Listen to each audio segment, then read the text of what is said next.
sabe, eu estou fazendo um projeto Conhecendo Clarice, em que eu estou lendo as obras da Clarice e a biografia do Benjamin Moser. Tem uma playlist aqui no canal chamada Conhecendo Clarice, que reúne todos os vídeos que eu fiz até agora. Se você passar lá no blog também, no Eu Vou Ler, também vai ver alguns conteúdos por lá.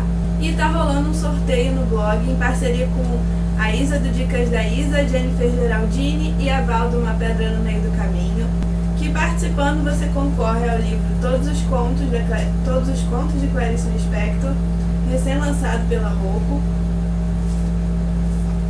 A Hora da Estrela, de Clarice Lispector, um romance da Clarice, e esse marcador exclusivo que eu fiz para vocês, que vai junto com os livros. Para participar é muito fácil, eu vou deixar o link do post lá do blog que eu falo do sorteio aqui na descrição do vídeo. Então é só clicar que você vai entender tudinho. Então não deixem de participar porque esse kit tá imperdível. Eu queria ficar com ele pra mim. Voltando a falar do livro A Bela e a Fera, que é esse aqui, eu li ele em e-book. Ele reúne alguns dos primeiros contos da Clarice e os 2 últimos contos que ela escreveu. É um livro póstumo que foi reunido os contos pela Olga, que era muito amiga da Clarice, principalmente da meia-idade para o fim da vida, e traz alguns contos muito interessantes. Um desses contos é o Obsessão, que foi escrito perto de quando ela escreveu Perto do Coração Selvagem, que foi o primeiro romance. Tem até um personagem com o mesmo nome, que o Benjamin Moser, na biografia dela, questiona se não seria o mesmo personagem. Eu acho que não, porque há umas diferenças aí na história. Mas esse personagem, Daniel, teria sido baseado assim num amigo da Clarice, que foi seu primeiro amor. Mas eu não sei, eu não consegui pescar até que ponto foi baseado, sabe? O conto Obsessão e o livro Perto do Coração Selvagem tem uma temática parecida de uma mulher casada que, no caso do Perto do Coração Selvagem, a personagem já não seguia muito os padrões. Ela não era um modelo de mulher casada, dona de casa para a época, mas ela acaba fugindo um pouco das amarras ali do casamento. E em Obsessão a gente tem uma personagem que é levada a isso por um outro personagem, o Daniel. Ela escuta ele falando de como a vida deveria ser, da questão da liberdade, e ela acaba querendo seguir isso também, querendo ter um relacionamento com o Daniel, mesmo sendo uma mulher casada. E eu não vou contar como é que acaba. E isso tudo, como eu já falei aqui várias vezes, se você está acompanhando o projeto Conhecendo Clarice, é uma questão muito íntima para Clarice seguir os padrões ou se entregar a um lado mais animal, livre, selvagem, que é o que ela queria fazer em alguns momentos da vida, mas ela se casa e vai morar no exterior, e isso deixou a Clarice muito infeliz. Então, em vários momentos ela deve ter pensado em largar esse casamento, como só acontece depois que os filhos já estão maiores, mas é uma coisa que a Clarice se questiona, e isso transparece nessas personagens que ela criou e que de alguma forma precisam fugir da realidade delas e que podem até enlouquecer ou não, dependendo do momento. Ó, aqui é um trecho do Obsessão. Às vezes, melancolia sem causa escurecia-me o rosto. Uma saudade morna e incompreensível de épocas nunca vividas me habitava. Nada romântica afastava-as logo como a um sentimento inútil que não se liga às coisas realmente importantes. Quais? Não as definiria bem e englobava-as na expressão coisas da vida. Jaime, eu, casa, mamãe. Então, aqui a gente vê que a personagem já tinha um questionamento dentro de si, mas que evitava pensar no assunto e espantava, pensando que as coisas boas da vida eram essas: seu marido, sua casa e cuidar da mãe.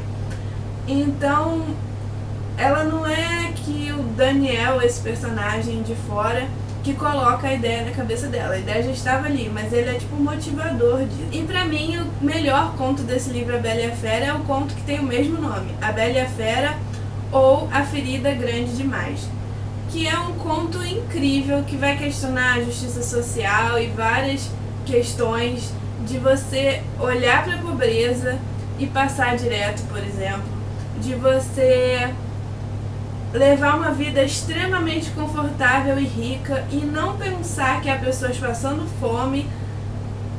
Aqui é um encontro entre uma socialite, uma mulher rica, esposa, né, de um cara muito rico, que não precisa se preocupar com dinheiro, que sai do salão de beleza e ela só fica exposta ali à realidade da rua porque ela marca com o motorista no horário errado.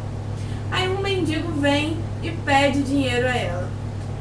E aquilo ali causa uma revolução nessa mulher e ela ao mesmo tempo fica tentando conter isso e não conter. Ela queria que aquele mendigo morresse, depois ela fica com pena dele e quer ajudar. E ela não sabe o que fazer com essa nova sensação dentro dela. Ela começa a achar a própria vida muito inútil, a vida dela muito fútil. Ela vai levantar uma série de questionamentos a partir do contato com esse mendigo. E é claro que... E também a gente acaba se identificando um pouco. Por exemplo, eu não sou rica, mas é claro que eu tenho uma condição de vida muito melhor do que muita gente que não tem o que comer, que não tem o mínimo para sobreviver. E a gente acaba seguindo, tocando a vida, às vezes, sem pensar em ajudar essas pessoas. Então o conto também te toca porque faz você pensar se você está fazendo alguma coisa pelos outros, se você pode ajudar de alguma forma. Enfim, é um conto muito bacana, é um conto meio soco no estômago e que levanta mil coisas interessantes. Gente, eu devo estar brilhando porque tá um calor danado, mesmo com o ar-condicionado não está dando vazão. Aqui um trecho que eu separei desse conto.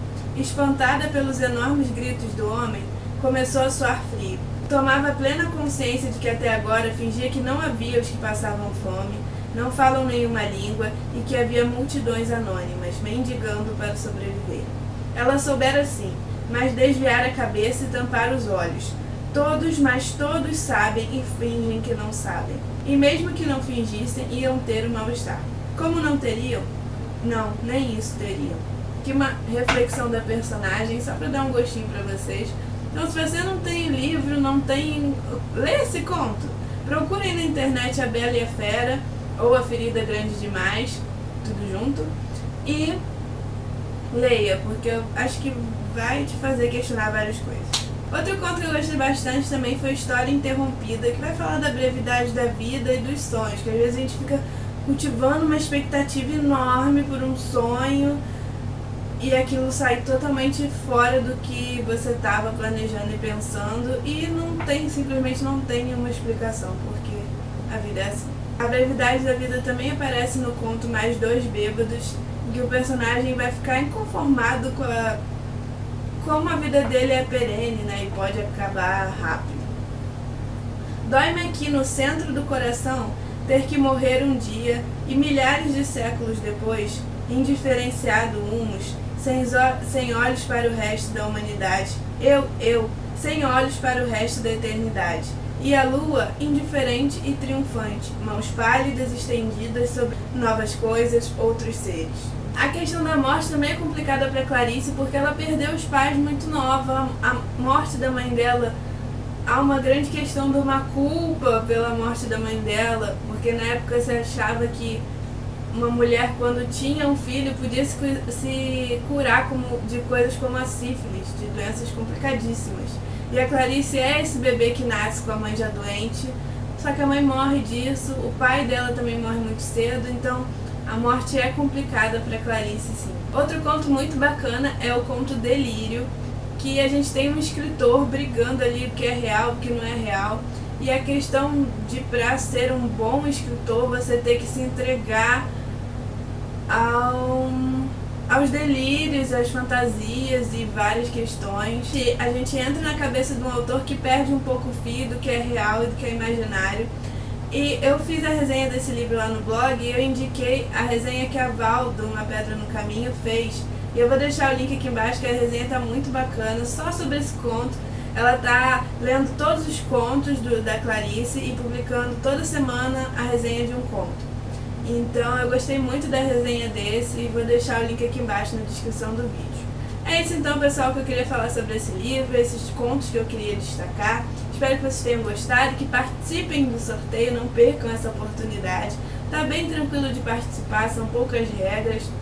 Não deixem de preencher o formulário. Até a próxima, pessoal. Tchau, tchau.